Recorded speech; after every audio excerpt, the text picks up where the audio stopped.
29 लाख रुपये व 85 ग्रॅम सोन्याच्या फसवणूक प्रकरणी अक्षय प्रताप डांगरे याचा न्यायालयाने जामीन मंजूर केला आहे। सदर प्रकरणी आरोपीतर्फे वकील ॲडव्होकेट रियाज बांदार यांनी काम पाहिले।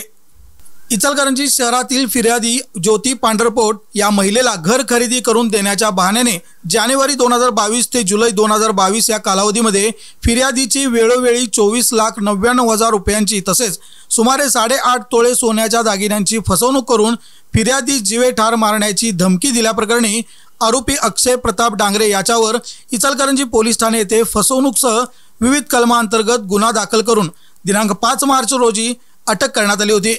आरोपीतर्फे वकील ॲडव्होकेट रियाज बांदार यांनी आरोपीचा गुन्ह्यात कोणताही प्रकारचा सहभाग नसल्याबाबत फिर्याद सुमारे 1 वर्षाच्या विलंबाने दिल्याचा तसेच भारतीय दंडविधान संहिता कायद्याचे कलम 409 आरोपीवर कोणत्याही प्रकारे लागू होत नसल्याबाबत तसेच आरोपीकडून कोणत्याही प्रकारची जप्ती नसल्याबाबत व पोलिसांना पुरेशी संधी देऊनही तपासात कोणतीही प्रगती नसल्याच्या कारणास्तव आरोपीतर्फे वकील ॲडव्होकेट रियाज बांदार यांनी केलेला युक्तिवाद ग्राह्य मानून न्यायालयाने अक्षय डांगरे याचा जामीन मंजूर केला आहे।